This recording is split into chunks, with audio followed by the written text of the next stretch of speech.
श्री स्वामी समर्थ. प्रत्येक गृहिणींसाठी व सुगृहिणींसाठी अतिशय महत्त्वाच्या किचन टिप. चला तर मग व्हिडिओला सुरुवात करूया. Tip number 1. तांब्यातील अँटी इन्फ्लेमेटरी गुणधर्मामुळे अनेक आजार दूर होतात.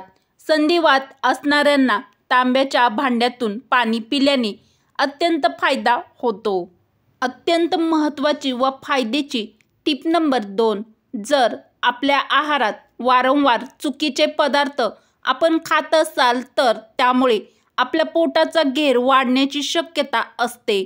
पचायला जड पदार्थ जसे की मैद्याचे पदार्थ, नमकीन, तळलेले पदार्थ, बेकरीचे प्रोडक्ट, मिठाई आणि मांसाहार पदार्थ वारंवार खाल्ल्याने त्याचे रूपांतर फॅटमध्ये होते.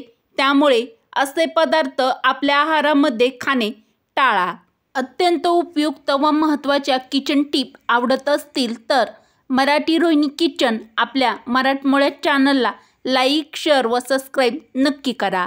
Tip number 3. केसाची गळती कमी करायची असेल तर केवळ शॅम्पूने केसाची गळती कमी होणार नाही. त्यासाठी शुद्ध पाण्याचा वापर करा. आहारातून प्रोटीन्सयुक्त पदार्थांचा देखील वापर करा. यामुळे आपोआपच केसांची गळती कमी होते. नियमित व्यायाम करा. यामुळे तणाव कमी करण्यास देखील मदत होते. व्यायामामध्ये तुम्ही मेडिटेशन, प्राणायाम, योगा हे केसांच्या आरोग्यासाठी अतिशय उत्तम ठरतात. माझ्या प्रत्येक मैत्रिणीने लक्षात ठेवण्यासारखी महत्त्वाची टिप नंबर 4. आपल्या चुकीच्या झोपेच्या वेळा आणि सवयीची पोटाचा घेर वाढण्याचे मुख्य कारण आहे. जेवणानंतर लगेच झोपणे, दुपारी झोपणे, रात्री उशिरापर्यंत जागणे हे आणि सकाळी उशिरा उठणे या सवयीमुळे वातदोष, पचनशक्ती बिघडते आणि परिणामी आपल्या पोटाचा घेर वाढतो. तर पोटाचा घेर वाढू नये यासाठी तुम्ही ही टिप आवडली असेल तर एक लाईक नक्की करा.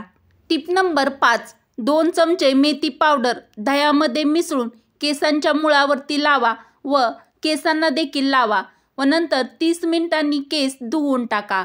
यामुळे केसांना ताकद मिळते आणि केस गळती कमी होते. तर केस गळती कमी करण्यासाठी तुम्ही ही ट्रिक्स फॉलो करू शकता. Tip number 6.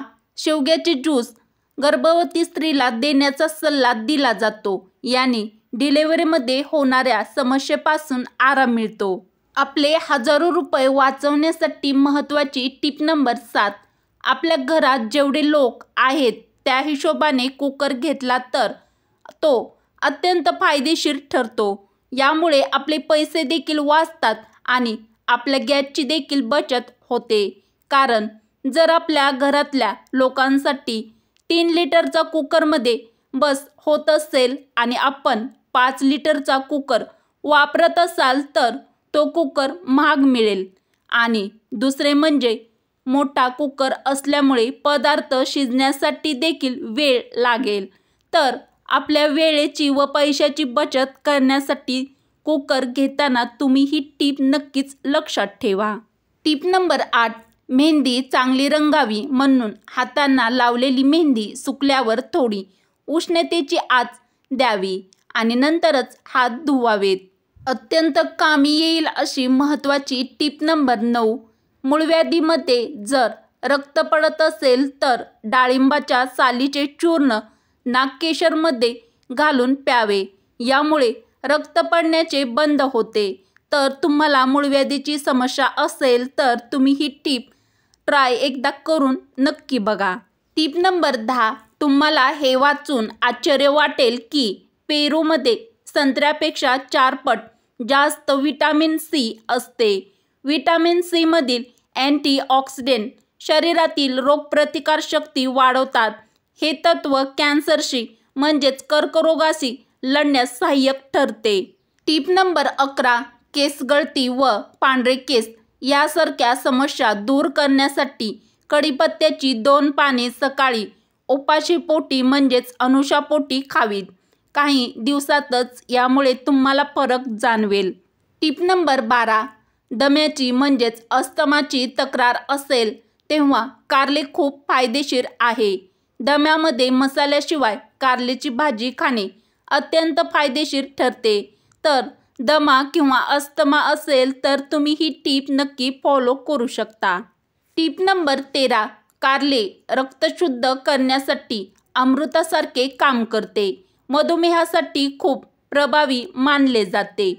मधुमेहामध्ये 1/4 कारल्याचा रस तेवढाच गाजराचा रस मिसळून पिल्याने अत्यंत फायदा होतो. टीप नंबर 14. अर्धांगवायू म्हणजेच लकवा जर झाला असेल तर त्यामध्ये देखील कारले अतिशय प्रभावी उपाय आहे. यामध्ये कच्चे कारले खाणे रुग्णासाठी अत्यंत फायदेशीर आहे. टीप नंबर 15. भेंडीच्या भाजीसोबत कारल्याची भाजी, मुळ्याची भाजी कधीही चुकूनही खाऊ नये. तसेच भेंडी खाण्याआधी किंवा भेंडी खाल्ल्यानंतर दुधाचे सेवन चुकूनही करू नये. निरोगी शरीर राहण्यासाठी व आपले लाखो हजारो रुपये वाचवण्यासाठी उपयुक्त किचन टीप आवडल्यास मराठी रोहिणी किचन आपल्या मराठमोळ्या चॅनलला लाईक, शेअर व सबस्क्राईब नक्की करा व तुमच्या मित्रमैत्रिणीपर्यंत हा व्हिडिओ नक्की शेअर करा. चला तर मग भेटू अशाच पुढच्या एखाद्या छानशा व्हिडिओमध्ये. व्हिडिओ पूर्ण बघितल्याबद्दल तुमचे मनापासून धन्यवाद.